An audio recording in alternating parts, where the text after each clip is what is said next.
یہ ابہام اب تک دور ہو نہیں سکا. تو چلیے بہت پہلے چلتے ہیں، آج سے 80-85 سال پہلے چلتے ہیں، قیام پاکستان سے پہلے. تو اس وقت کیا سوچ تھی؟ دو قومی نظریہ. یہ دو قومی نظریہ کہتا ہے کہ بر صغیر ہند میں صرف دو قومیں آباد ہیں، ایک ہندو ہیں ایک مسلم ہیں، اور یہ ساتھ ساتھ کبھی رہ نہیں سکتے. تو جناح صاحب نے اس کو بیان کیا تھا سن 40 میں، جب لاہور میں انہوں نے ایک بہت بڑے اجتماع سے خطاب کیا. مسلم لیگ کی میٹنگ تھی اس وقت. مگر جب ان سے یہ پوچھا جاتا تھا کہ جناح صاحب بتائیے کہ جو پاکستان آپ بنانے جا رہے ہیں اس کے خد و خال کیا ہوں گے، تو اس پر وہ بگڑ جاتے تھے، کہتے تھے کہ یہ اب نہ پوچھو، پہلے پاکستان بنے، پہلے ہم الگ ایک ریاست قائم کریں، جب پاکستان مل جائے گا تو دیکھیں گے کہ ادھر کیا کرنا ہے. اور یہ بات انہوں نے بہت سختی سے کہی علی گڑھ کے اسٹوڈنٹس کو بھی. اور انہوں نے کوئی یہ نہیں بتایا کہ یہاں کیا ایک سوشلسٹ نظام ہوگا، سرمایہ داری نظام ہوگا، ہاں، کہ کیا یہاں شرعی نظام ہوگا یا ایک سیکولر نظام ہوگا. کچھ بھی نہیں بتایا، صرف یہ کہ تقریریں کرتے تھے. بڑی عمدہ تقریریں تھیں، 11 اگست کو بھی کی، جس میں جھلک نظر آتی ہے سیکولر سوچ کی. تو دوسری طرف جب وہ کراچی بار ایسوسی ایشن سے خطاب کر رہے تھے، انہوں نے کہا کہ یہاں شرعی نظام بھی آئے تو کیا حرج اس میں. لہٰذا کوئی سوچ ہی نہیں تھی پاکستان بنانے میں. اور جو بنانے والے تھے وہ تو بڑے زمیندار تھے، کوئی ممدور تھا، کوئی ٹیوانا تھا، کوئی یہ سارے ہزاروں ایکڑ والے زمیندار تھے، کچھ سرمایہ دار تھے، اور کسی کو عام لوگوں سے کوئی پیار نہیں تھا. تو امید ان کو یہ تھی کہ بس اب پاکستان بنے گا، ہم جتنے مالدار ہیں اور زیادہ مالدار بن جائیں گے. اور ایسا ہوا بھی، کیونکہ جب ہندو بھاگے تو ان کی زمینوں پہ انہوں نے قبضہ کر لیا، ان کی فیکٹریوں پہ قبضہ کر لیا. تو یہی وجہ ہے کہ پاکستان کے بننے کے کوئی 2 سال بعد، جناح صاحب کی وفات کے 1.5 سال بعد، مسلم لیگ تو ختم ہو گئی. ان میں کوئی ایسا بڑا آدمی نہیں ہے جس کو ہم یاد کر سکتے ہیں. ساری سڑکیں جو ہیں وہ جناح کے نام پہ منسوب ہیں، لیاقت علی خان کے نام پہ منسوب ہیں، یا علامہ اقبال جو بہت پہلے فوت ہو گئے تھے. تو غرض یہ کہ جو دو قومی نظریہ تھا اس میں صرف یہ تھا کہ ہندو مسلم ساتھ نہیں رہ سکتے، آگے کیا. اور پھر 71 میں پتہ چل گیا کہ یہ ناکافی ہے. آپ کہہ دیں جتنا کہنا ہے کہ ہندوستان کی سازش تھی، لیکن بنگالی یہ نہیں مانتے. وہ آج بھی آپ سے بات کرنے کے لیے بھی تیار نہیں. وہ کہتے ہیں کہ پہلے معافی مانگو کہ تم نے ہمارے اتنے لوگوں کو مارا. اچھا چلیے، یہ پرانی باتیں. آج کی باتوں کی طرف آتے ہیں. تو پاکستان میں کوئی آپ کو لگتا ہے کہ کوئی ایک قوم ہم بن کے ابھرے ہیں؟ مجھے تو نہیں لگتا. میں یہ دیکھتا ہوں کہ جس طرح سے پنجابی بلوچ کو دیکھتے ہیں، یا سندھی کو دیکھتے ہیں، یا پٹھان کو دیکھتے ہیں، اور جس طرح سے پٹھان سندھیوں کو دیکھتے ہیں، تو یہ لسانی جھگڑے، تو لسانی کیا، ثقافتی بھی جھگڑے ہیں اور طاقت کے جھگڑے ہیں. یہ اس بات کی دلیل ہے کہ ہم ٹھیک ہے پاکستانی تو کہلاتے ہیں، ہمارا پاسپورٹ تو ایک ہی ہے، سبز رنگ کا ہے، مگر وہ جو ایک ساتھ رہنے کا سلیقہ ہے وہ نہیں سیکھا. اب نہ سیکھنے کے اسباب کی طرف آتے ہیں. آخر دوسرے ملک بھی بنے ہیں، دوسری ریاستیں بنی ہیں، انڈیا بھی بنانا ادھر، مگر اگرچہ اتنے مختلف قسم کے لوگ رہتے ہیں، پتہ نہیں 300 زبانیں ہیں، پاکستان میں تو صرف 30 ہیں، 30-35، ادھر تو 300 زبانیں ہیں. مگر چونکہ وہاں پر جمہوری نظام قائم ہو سکا اور لوگوں کی شکایات کا مداوا ہو سکا، اس لیے ادھر کے لوگ حصے دار بنے ہیں۔ پاکستان کے لوگ اپنے آپ کو حصے دار نہیں سمجھتے ہیں۔ جو ووٹ لے کر بھی آتا ہے یا ووٹ نہیں لے کر آتا ہے تو وہ سنتا ہے عام لوگوں کی؟ نہیں، تو وہ کٹے ہوئے ہیں، اپنی قیادت سے کٹے ہوئے ہیں۔ نتیجہ یہ کہ وہ ٹیکس بھی نہیں ادا کرتے۔ پاکستان میں جو ٹیکس کی ادائیگی کی شرح ہے وہ دنیا میں سب سے کم ہے، جو اس بات کی دلیل ہے کہ ہم ریاست پاکستان کو مانتے نہیں۔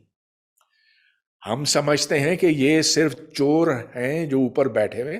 اچھا، میں یہ نہیں کہہ رہا ہوں، آپ دیکھیں کہ ہر سیاستدان ہر دوسرے سیاستدان کو چور کہتا ہے آج کل، تو یہ عام ہے، اور ایک دوسرے کے ساتھ تو وہ تمیز سے بات بھی نہیں کرتے۔ تو یہ ایک بڑی پریشانی کی بات ہے، اور اب اس کے پیچھے جو اسباب ہیں وہ بہت سارے ہیں، لیکن چلیے اتنا میں نے ابھی کے لیے کہہ دیا سو کافی ہے۔ کیونکہ فلسفی میں یہ کہتے ہیں کہ جو جملہ کہا جائے اسے ڈی کنسٹرکٹ کر لینا چاہیے، کیونکہ ہمارا موضوع یہ ہے کہ پاکستان کے ساتھ آخر مسئلہ کیا ہے، تو اس میں یہ بات چھپی ہوئی ہے کہ پاکستان کے ساتھ کوئی نہ کوئی مسئلہ تو ہے۔ تو اگر آپ اس پہ کوئی کمنٹ کرنا چاہیں کہ پاکستان کے ساتھ کوئی مسئلہ ہے یا ہم جیسے لوگ بس زیادہ سوچ رہے ہیں؟ میرا خیال ہے اب تو کوئی گنجائش باقی نہیں ہے کہ کوئی شخص یہ دعویٰ کرے کہ کوئی مسئلہ نہیں ہے۔ پہلے تو ہم لوگ بچپن سے ہم بھی یہ سنتے تھے کہ جی دیکھیں پاکستان پہ اللہ کی خاص رحمت ہے، جو کوئی آتا ہے اسے کھاتا ہے، لیکن یہ ملک ختم نہیں ہوگا۔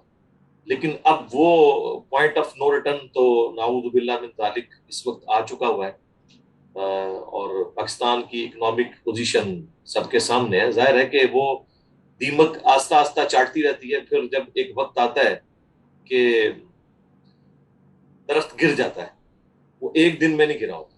تو خدا نخواستہ اب اس وقت ملک اسی نہج پہ آ کے کھڑا ہو گیا ہے۔ مسئلہ تو ہے، یقیناً ہے، اس کی وجہ کیا ہے وہ آپ پوچھیں گے تو میں بتا دوں گا انشاءاللہ۔ جی، میرا اگلا سوال یہی تھا کہ آپ کے خیال میں پاکستان کا مسئلہ آخر ہے کیا، اور اگر اس میں 3-4 نکات بھی ہیں تو پلیز ہمیں ایجوکیٹ کیجیے۔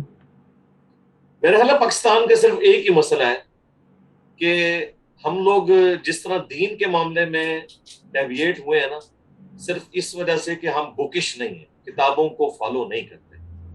اسی طریقے سے پاکستان کا ایشو بھی یہ ہے کہ پاکستان کا جو آئین ہے جس کے اوپر یہ ملک چل رہا ہے اس کو فالو نہیں کیا گیا۔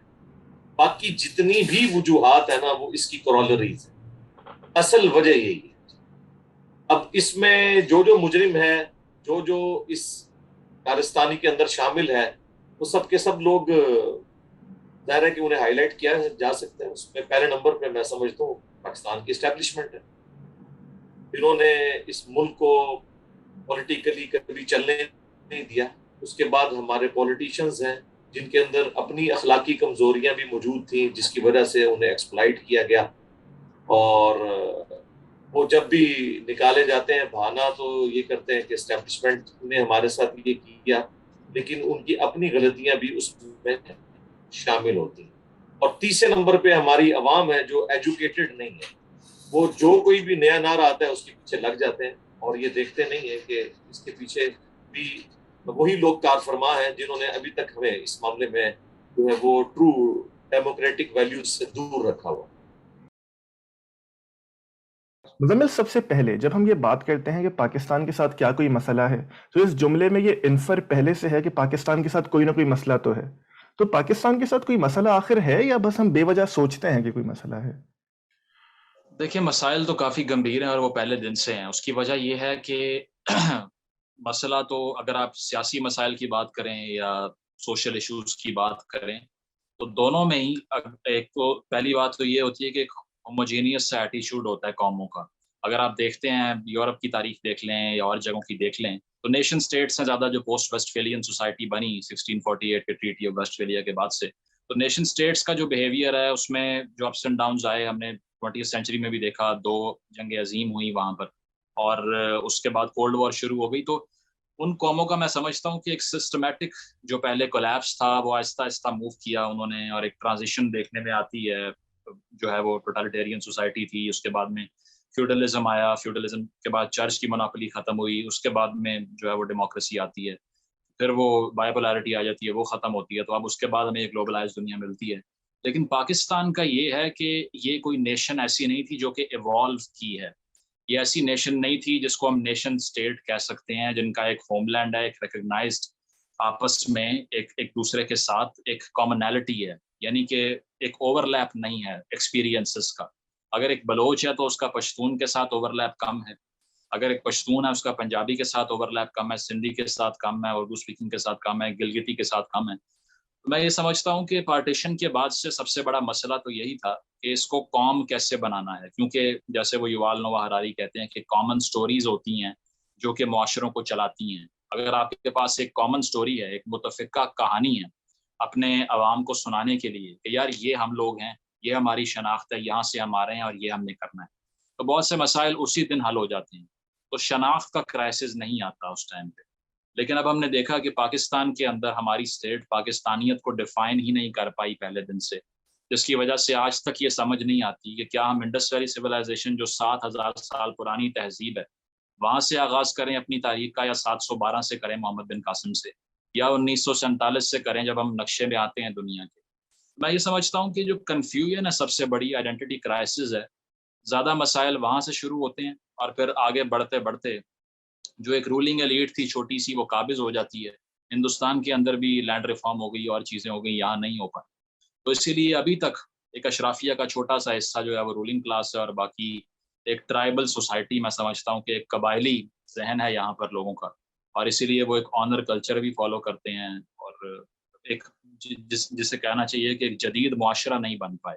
تو 21ویں صدی کی دنیا کے اندر آپ کو بھی معلوم ہے، مجھے بھی معلوم ہے کہ اگر ہم گلوبلائزیشن کے ساتھ نہیں چلیں گے تو کٹ جائیں گے دنیا سے، جیسے ایران ہے یا نارتھ کوریا یا اس طرح کے ممالک ہیں جو گلوبلائز نہیں ہو پائے، تو وہ فنکشن نہیں کر پاتے، کیونکہ وہ سرمایہ داری نظام میں کیپٹلزم کے اندر گلوبلائزیشن از اے مسٹ۔ اگر آپ ہوموجنس کلچر نہیں بناتے جو دنیا کا ایک کلچر ہوتا ہے اس کو اڈاپٹ نہیں کرتے، میں یہ سمجھتا ہوں کہ آگے بڑھنا، ترقی کرنا بہت مشکل ہو جاتا ہے۔ تو ہمارا مسئلہ ابھی یہی ہے کہ ایک شناخت کا مسئلہ ہے کہ ہم کہاں سے رہے ہیں کون، اور ایک یہ بھی نہیں پتا کہ جانا کہاں پر ہے۔ So I think it's an overall confusion.